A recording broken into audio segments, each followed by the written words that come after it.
Al-Quran dan Al-Hadis sebagai sumber utama ajaran Islam memberikan petunjuk dan bimbingan bagi manusia dalam menjaga fitrahnya untuk meraih kebahagiaan yang hakiki. Al-Quran memperkenalkan istilah jiwa yang tenang, sementara Al-Hadis menyebut kata al-fitrah. Keduanya adalah syarat bagi kesehatan mental yang harus dimiliki seorang muslim.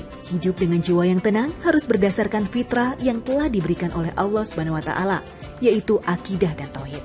Al-Quran mempunyai banyak keutamaan. Salah satunya adalah sebagai obat. Seperti firman Allah SWT dalam surat Yunus ayat 57. Wahai manusia, sungguh telah datang kepadamu pelajaran Al-Quran dari Tuhanmu, penyembuh bagi penyakit yang ada dalam dada dan petunjuk serta rahmat bagi orang yang beriman. Quran Surat Yunus ayat 57. Pada dasarnya, semua ayat Al-Quran adalah obat yang bisa menyembuhkan. Namun, ada beberapa ayat atau surat dari Al-Quran yang lebih dikhususkan karena memiliki keutamaan sebagai obat penyembuh. Misalnya surat Al-Fatihah. Allah SWT berfirman dalam surat Al-Isra, dan kami turunkan dari Al-Quran suatu yang menjadi penawar dan rahmat bagi orang-orang yang beriman. Dan Al-Quran itu tidaklah menambah kepada orang-orang yang zolim selain kerugian. Quran Surat Al-Isra ayat 82. As-Sa'di dalam kitabnya Taisir Al-Karim Ar-Rahman fi Tafsir Kalam Al-Manan menjelaskan, Al-Quran adalah penyembuh bagi semua penyakit hati, baik berupa syahwat yang menghalangi manusia untuk taat kepada syariat, ataupun syubhat yang mengotori iman. Karena di dalam Al-Quran terdapat nasihat, motivasi, peringatan, janji dan ancaman yang akan memicu seseorang pada sikap harap dan takut. Ketika hati seseorang sehat, tidak banyak berisi syahwat dan syubhat, maka anggota badan pun akan mengikutinya. Karena anggota badan akan menjadi baik jika hatinya baik. Ia juga akan menjadi rusak jika hatinya rusak. Selain menjadi obat penyembuh bagi penyakit hati dan jiwa, Al-Quran juga menjadi obat penyembuh penyakit fisik.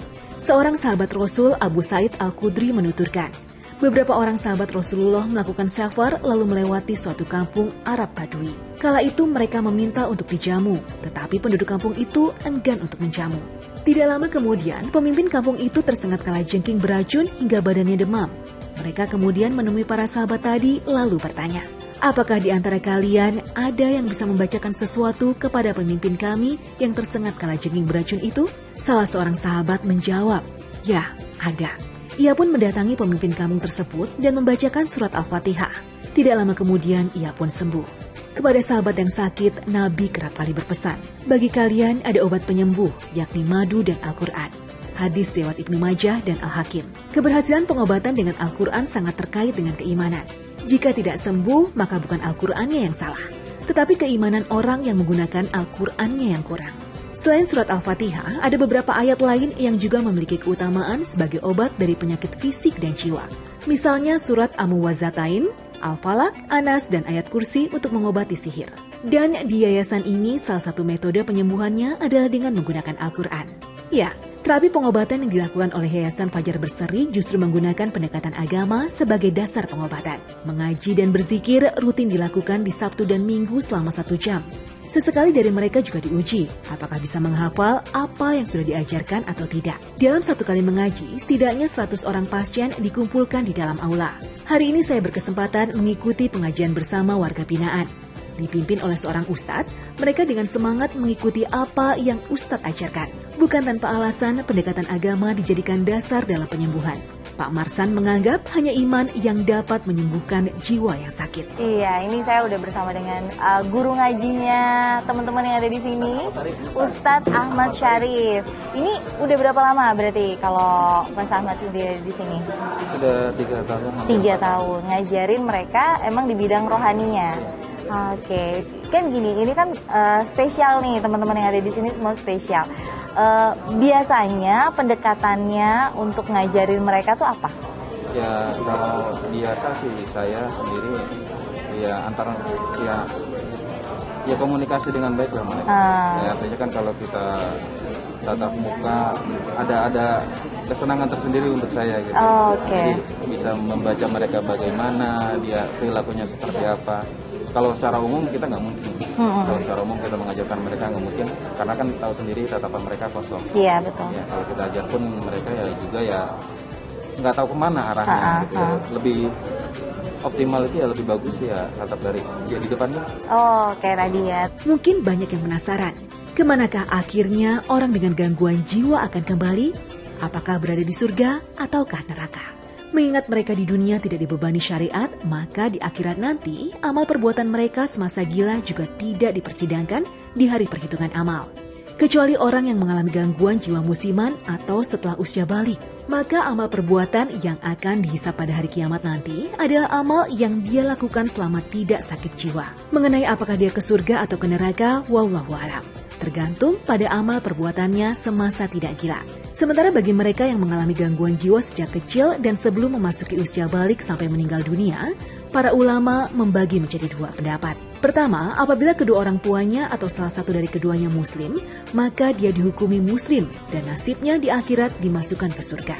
Dalilnya adalah firman Allah Subhanahu wa taala, dan orang-orang yang beriman beserta anak keturunan mereka yang mengikuti mereka dalam keimanan, kami pertemukan mereka dengan anak keturunan mereka di dalam surga, dan kami tidak mengurangi sedikit pun pahala amal kebajikan mereka. Quran Surat At-Tur ayat 21. Kedua, apabila kedua orang tuanya non-muslim, di sini para ulama berbeda pendapat.